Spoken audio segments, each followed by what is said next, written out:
In front of me is Bero Motors Limited, a set of accounts that ran from the year up until the 30th of April 2024. So let me show you some of the figures. That means in 2023, in the year up to the 30th of April 2024, Bero Motors Limited made a pre-tax profit. Hello everyone, welcome back to the channel, hope you're doing well. For those of you who don't know me, my name is Joe Betty and I am the owner here at Bero Motors in Somerset. This video is going to be very interesting, I think, because it's going to put some preconceived ideas to bed. This is a video I've been meaning to do for a couple of months, but having just come back from the Used Car Dealer Awards, where in fact we got 3 awards, I thought now is the perfect time to do it because I can tell you exactly how much an award-winning car sales dealership makes. So here at Bero Motors, we stock normally 30 to 40 cars. We are quite low on stock at the moment, and that's anything from a £5,000 Vauxhall to a £30,000 BMW and beyond. Last year, we did just over £2.5 million worth of sales, but exactly how much of that is actual profit that I can take home at the end of the day? Well, I'm going to break it down for you, down to the very last pence, exactly how much Bero Motors made. And I think you'll want to stick around to the end to find out exactly how much it is, because there are going to be a lot of you who are very surprised. Now, before we dive straight into the numbers, let me walk you through some of the expenses and challenges that you will face if you are going to run a used car dealership like mine.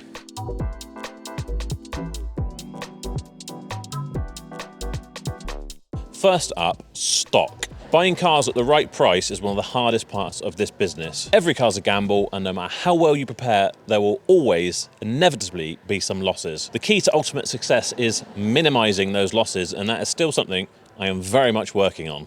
Next is staffing. There's a very common phrase I always hear in business, which is your biggest expense is going to walk on 2 feet. Early on, you can manage on your own or with a small team, but as you grow, staff is going to become one of your biggest expenses. Finding the right people is crucial because as you grow, it gets harder and harder to manage your team. But trust me, make sure you hire the right people, hire slow, fire quick, and good staff are worth their weight in gold. Then there's insurance, and I'm not just talking about car insurance.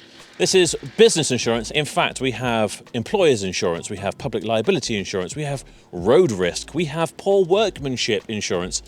All of these things are absolutely essential and the prices are only going up. Your insurance costs are always going to be quite a big expense in your business, but in fact, after a customer crashed one of our courtesy cars and at the time wouldn't disclose their insurance information, something that I should have really got beforehand, my insurance shot up to over £900 a month. Warranty claims are another thing that can really eat into your profits. When you sell a car, you're on the hook for 3 months, 6 months, maybe even longer, depending on the deal and how it was funded. It's not just the repairs that hurt, it's the admin, it's the courtesy car, it's the back and forth with the customer and all the time that it takes up, because it all adds up. If you are a regular watcher of the channel, you probably would have seen this 100 times over, and I probably don't need to tell you too much more about headache warranty claims. Rent's another big one.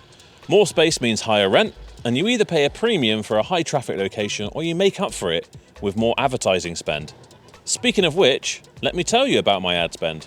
My monthly advertising expenditure is around about £6,500, and £4,500 of that alone goes to Auto Trader. Then there's eBay Motors Group, there's Car Gurus, and there's Facebook advertising that we do as well, and then there's just the cost of running our website and all of our software that's involved in keeping the dealership running as it should. After staff, advertising is probably going to be your biggest expenditure, but unfortunately it's a necessary evil if you want to shift cars. Of course, as we talked about, there can be a trade-off between having a expensive but very well trafficked site where you might get a lot of passing business. If not, you are going to have to pay to put yourself in front of those eyeballs. Now, let's talk about VAT. For those of you outside the UK, VAT is a 20% tax paid on goods and services, but as used car dealers, we operate under the VAT margin scheme. Under this scheme, we pay 16.67% on the margin between what we bought the car for and what we sold it for. It does not take into account what we spend on it in the meantime. So if I buy a car for £5,000, I spend £1,000 preparing it for sale, and then I sell it for £7,000, I will pay HMRC £333.40 in VAT. That would leave me with just £666.60 before corporation tax and then income tax. Lastly, stock finance. Now, a lot of garages, including mine, don't own every car outright. In fact, we finance them to be able to put them on our forecourt. That means paying interest on every car that we put onto our stocking facility. Stock funding is great. It can help you stock cars that perhaps you wouldn't necessarily been able to before, and it also helps you scale the business a lot quicker. But it does cost you, and it's something you have to be very smart about. Here's the thing, despite all the time and effort that I put into Bero Motors, I actually don't take a wage at all. Every penny goes back into the business, whether that's upgrading the showroom, getting more stock, or perhaps just increasing our online presence. My goal is growth, so I reinvest absolutely everything I can. I can do this because I also have a plumbing business which pays me a wage and covers all of my bills. So here's what you've come to see. In front of me is Bero Motors Limited, a set of accounts that ran from the year up until the 30th of April 2024.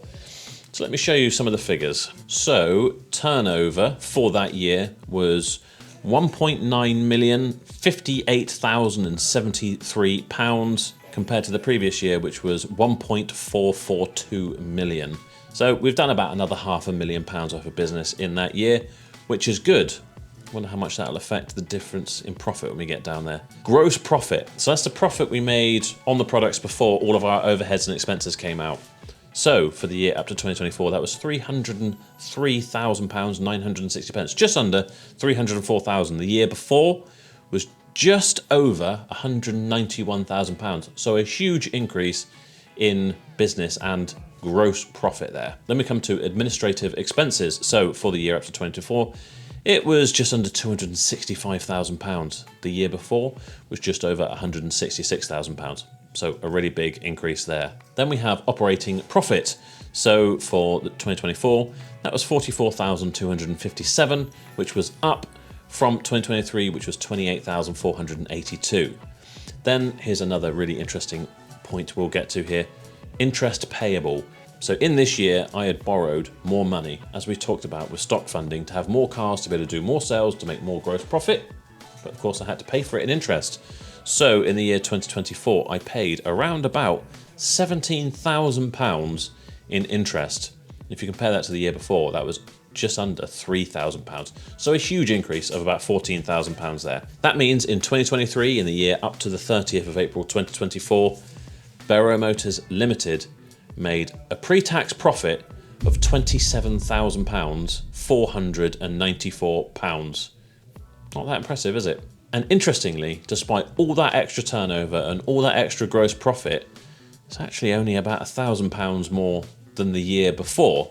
And what's crazier is when we take into account our corporation tax, that gives us a bottom line of £19,813. Crazy. Obviously not where we want to be.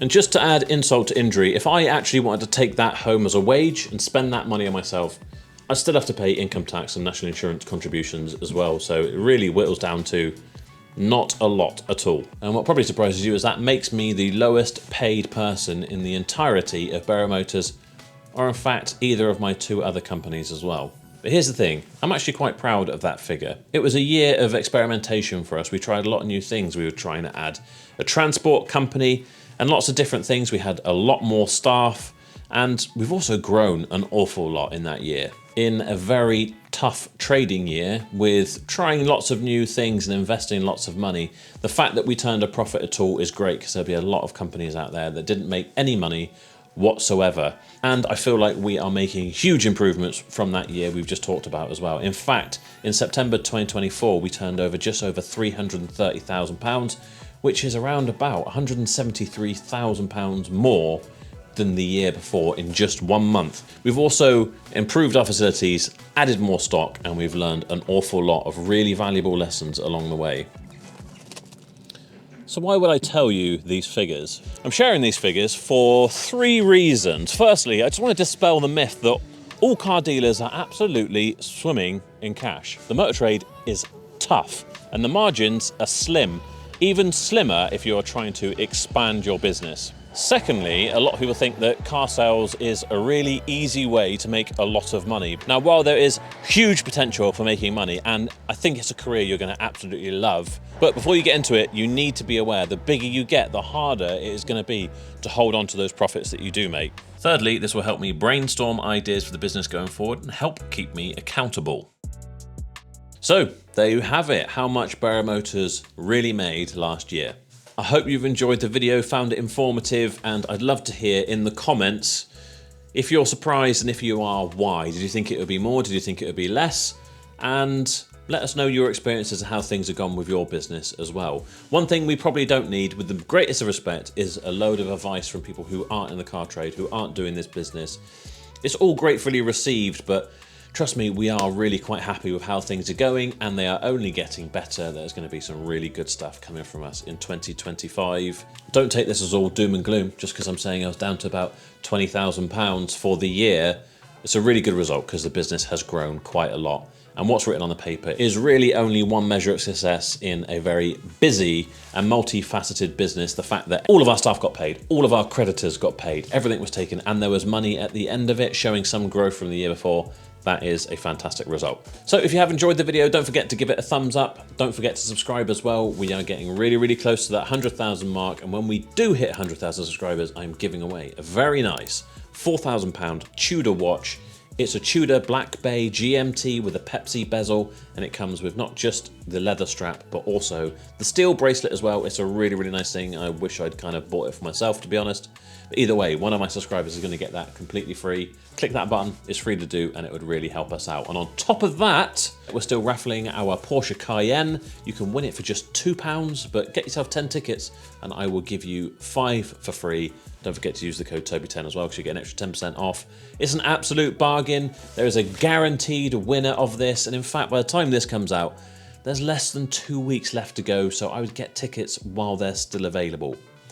That is it for this time. Thank you so much for watching. I will see you next week for plenty more videos. Bye-bye.